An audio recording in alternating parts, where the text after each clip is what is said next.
Welcome, huge movie fanatic Nate, stopping on by for a review of a movie that I'm only reviewing because a viewer of the channel, Austin Wilcott, is it Cut?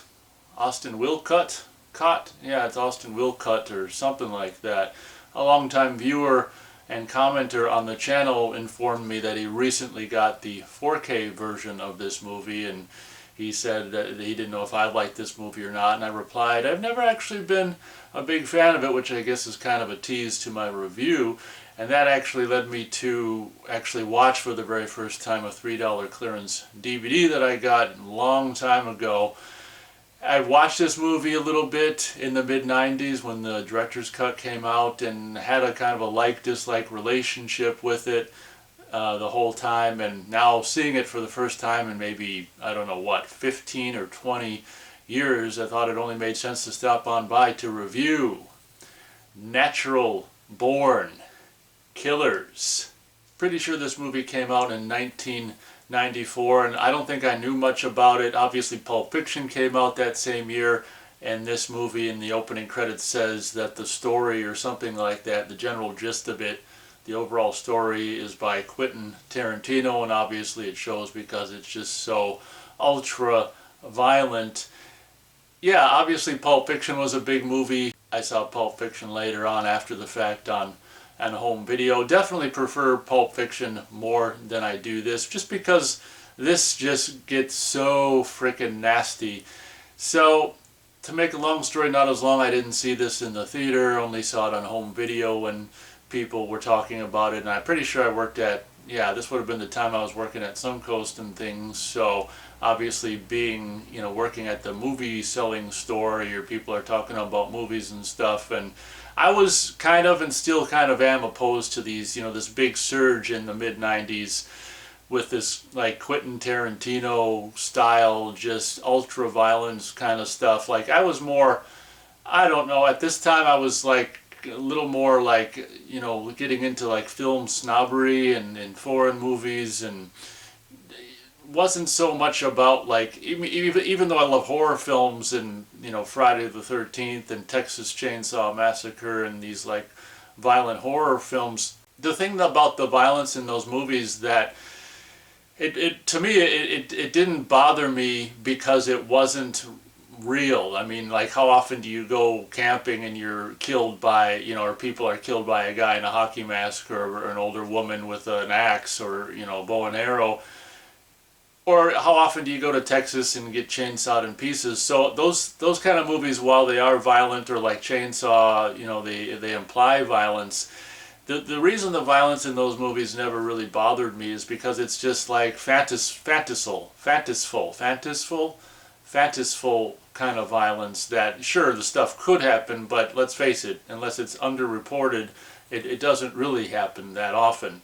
And the thing that I don't really like about, like, the big surgence in the mid-90s of the Quentin Tarantino kind of violence is that it more was like mirrored the kind of violence that was actually, purported to have been happening in the real life and stuff, where people are just shooting people, stabbing people, punching people, bludgeoning people, this kind of stuff. And it just never interested in me, and I'm pretty sure when I first saw this I had much the same reaction I did when I recently revisited it. Was, this thing just starts and it's just like, like a violent music video. The whole movie is more or less, well, maybe the first half more so than the last half, but more or less the whole movie is like a 2-hour just basically violent and vulgar and disgusting music video, which actually reminds me a lot of, basically, I don't watch a lot of his stuff, but all of the Rob Zombie movies that I've seen, Rob Zombie movies that would come out since, would be the same kind of thing, just like this, just violence for violence sake, and where, people that are a big fan of this movie might disagree and say, well, it's not violence for violence sake, this movie's saying this, and, it's got to do all this first hour of violence so then it can, comment on it in the second half and stuff. I mean, I get you, I hear what you're saying, but that doesn't mean, I guess I agree with it or I like it. So, I'm not gonna. Well, sometimes I do this where I say I'm not gonna say what the movie's about, and then the next thing I start to do is talk about what the movie's about. Briefly, the movie is just about this individual Juliette Lewis, and I have this recollection of her being a lot more sexy. I mean, Jesus Christ, she's like, of course, it's all relative based on your age when you see it. Like, she was older than me when I saw it, and now I'm much older than she is in the movie, and she's like just this young little frickin' 20-something stick, and I just don't, see how in this movie she's portrayed as being this violent killer that can beat up a guy and fist fight and all this kind of stuff. But whatever, it's just a movie. But Juliette Lewis in this, in my opinion, in this movie is far from being sexy, and like the kind of gross blonde wig she wears, and feel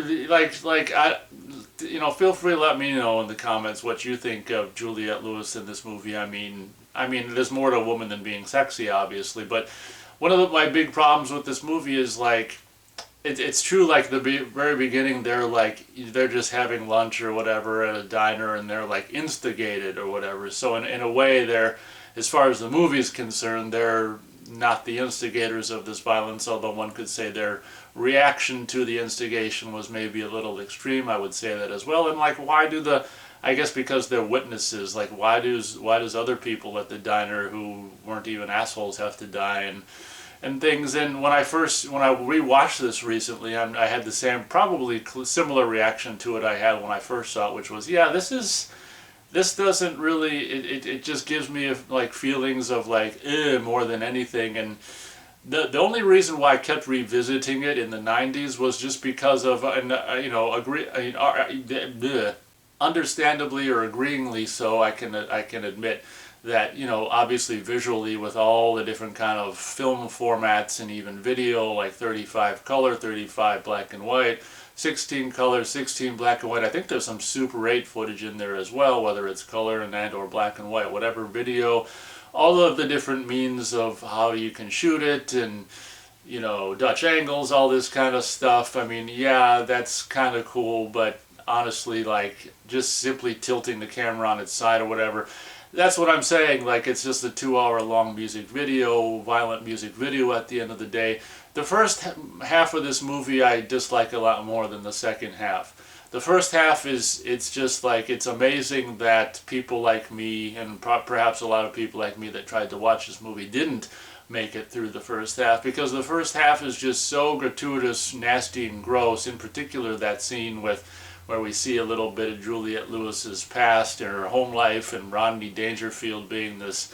It reminds you very much of the Rob Zombie Halloween remake with William Forsythe. Just like, I'm not even gonna say those lines out loud again, but it's just like Rob Zombie definitely took a page out of Natural Born Killers, that's for sure, whether it was intentional or unintentional. Just the nastiness of that scene that was portrayed like a TV sitcom of the, basically Juliette Lewis's Mallory's, that's her character name, her home life, and the father that was abusive. He was much more, but I'm not going to say those words.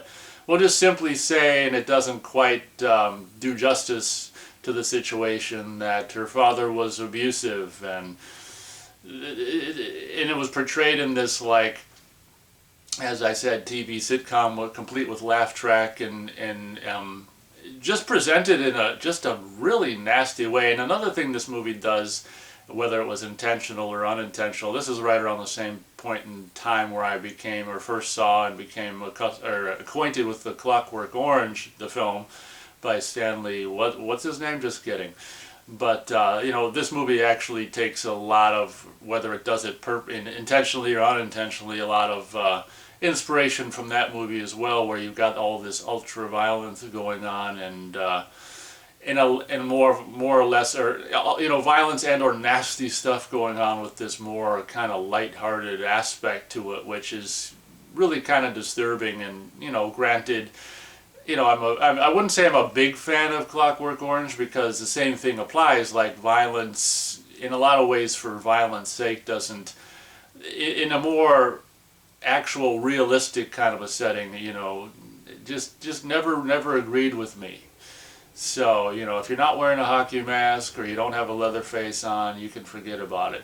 Just kidding, but you know what I'm saying. Like, the violence that's portrayed more realistically versus the fantasy kind of violence in the horror films I like and stuff is how I discern between the two kinds of violence on screen, I guess. So this movie is basically just about Mickey and Mallory, these two criminals that go around just trying to live their life and kill anyone who is a bully or something. Halfway through the movie they get bit by rattlesnakes and are at this place looking for anti-venom medicine, and they get caught and put in prison, and you've got Robert Downey Jr. playing a Australian Geraldo type of character, and this one other guy is just some cop that assaults women himself or whatever, and he wants to assault. I think he's got this kind of a notch in his belt, or he wants to put a notch in his belt, with a rendezvous with Mallory as well, which he tries to do, and it doesn't go very well for him. And once again, I mean, a little skinny, 90-pound woman versus a man, it's just like, whatever, it's a movie. But the one element that I think is actually the most entertaining is probably the Australian Geraldo, played by Robert Downey Jr., which is kind of funny. And obviously this movie is kind of, well, not kind of, but doing a commentary on obviously media and how media hypes things up and can make the viewer, make the recipient of the media kind of sway or make you go one way or the other, and the way media tries to make you have certain thoughts about stuff. Obviously the last half of the movie where Robert Downey Jr. is interviewing the Mickey character, and obviously taken from the famous whatever Geraldo interview with Charles Manson and all this kind of stuff. And back in the day when I got the director's cut on, I think it was VHS or whatever, there was some extras that was like Oliver Stone talking about how much more intelligent Charles Manson was than Geraldo, and basically making fun of Geraldo. And let's face it, I mean, obviously the Mickey character in the interview is portrayed as being the smarter, more, I guess, spiritual, not necessarily in a religious sense, but overall more, I guess, maybe righteous kind of a character than the Robert Downey Jr. character. Obviously this movie plays on all kinds of things, morals, morality, and just being the ability to be able to be free, and also says its piece on media. It ironically, it itself is media, so it itself is commenting on what it's presenting on itself. So it's one of these whatever, just media itself is media commenting on media, which is kind of commenting on itself to a certain extent. It using media to comment on media, or say a certain point on media. The reason I like the last half more than the first half is just because we introduce like the Tommy Lee Jones warden character in the prison, which is interesting, and I think there's more Robert Downey Jr. stuff in the last half, and in my opinion that's the most entertaining stuff, to see Robert Downey Jr. being like the Australian freaking Geraldo. It's just entertaining, whereas I find all the violence and stuff that goes on not necessarily entertaining. It's interesting how someone who loves horror movies and basically regards horror movies, or the horror genre, particularly slasher of the 70s, 80s, and maybe a little bit of stuff in the 90s, to be just my favorite freaking genre and era of movies and stuff, to have such a problem with violence in certain movies. But again, it's this like Quentin Tarantino mid-90s era where it's like guns and knives and just where you can be at a diner and get killed just minding your own business kind of stuff, that the more real world kind of violence that could happen, the stuff that I'm not so keen on, versus violence that isn't so likely to happen. So yeah, as I head towards the close of this review, basically saw it, having revisited it for the first time in 10 or 15 years, or possibly even more, saw it basically the way I saw it the very first time, which is, yeah, this is mostly just nasty and gross, and doesn't really interest me. The only thing that I did gravitate towards in the mid-90s, and I think in 96 is when the director's cut came out, strangely, like, I don't know, Vidmark Entertainment was the only one who'd put it out or what, but strangely, the director's cut came out on a double cassette release in 1996. And Vidmark Entertainment, of all places, I mean, it's a frickin' Warner Brothers movie. It's like Warner Brothers wouldn't even put out the director's cut, so Vidmark Entertainment had to put it out. But this is the way I probably first saw the director's cut. Really an interesting release that actually folds open to show some stuff in there, and the two cassettes are each housed in their own thing, and that's how the cassettes are, and I don't really like that artwork, and that's what the back looks like. And Vidmark Entertainment letterboxed widescreen director's cut of Natural Born Killers. Pretty sure I also had just the normal R-rated version Laserdisc from Warner Brothers Home Video at the time. I watched this a decent amount. Basically, I was studying just the cinematic style, and I actually applied it in a short that I did around the same time in 1996. The only thing I really, when I was watching it and rewatching it, was just studying was like more or less the cinematic style, which I do think is kind of cool, but looking at it now, it's just like, yeah, I mean, whatever. You're going from 35 black and white to 35 color to 16 black and white. I mean, it's like, at the time, maybe it was avant-garde or whatever. I mean, it's still this kind of thing where in regards to the actual subject matter in the movie, it's not so much like dislike, mostly dislike. In regards to the technical aspect of the movie, it's a like-dislike situation. It's like part of me likes it, part of me doesn't. It's one of those movies that just I'm kind of just neutral about or whatever. In case you haven't seen the movie, I'm not going to bother, obviously ruining the end or whatever for you. You can watch the movie to see how this movie ends or whatever. It's a movie that doesn't... The biggest emotion I come away with this movie is just more or less disgust, and especially that, Rodney Dangerfield sitcom scene, and just having such... That might be my... Well, yeah, that might be the most nasty scene in the whole movie, just because of the way he's doing this nasty shit, and there's a laugh track accompanying it. Like, the nastier he gets, the more laughs.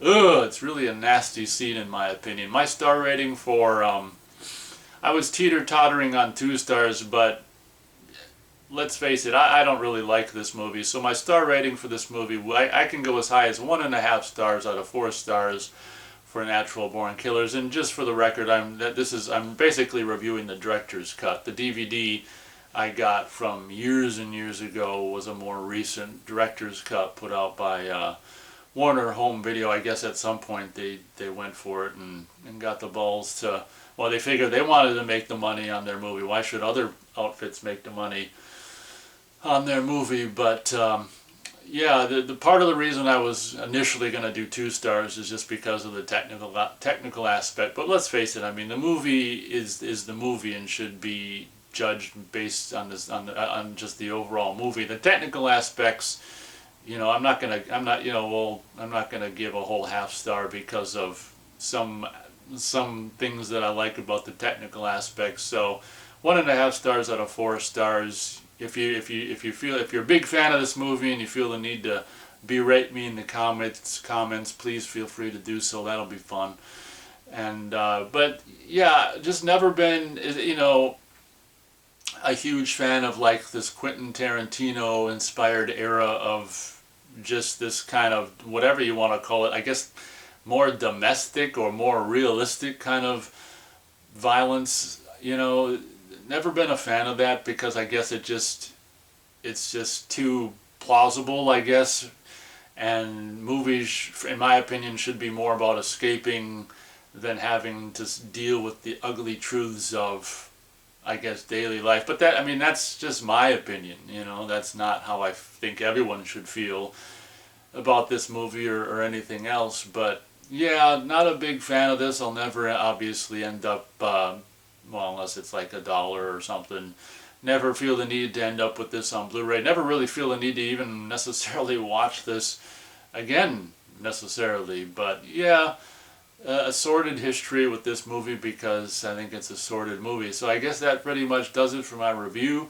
Thanks so much for watching. Hope you guys enjoyed. And as always, we'll catch you on the next video.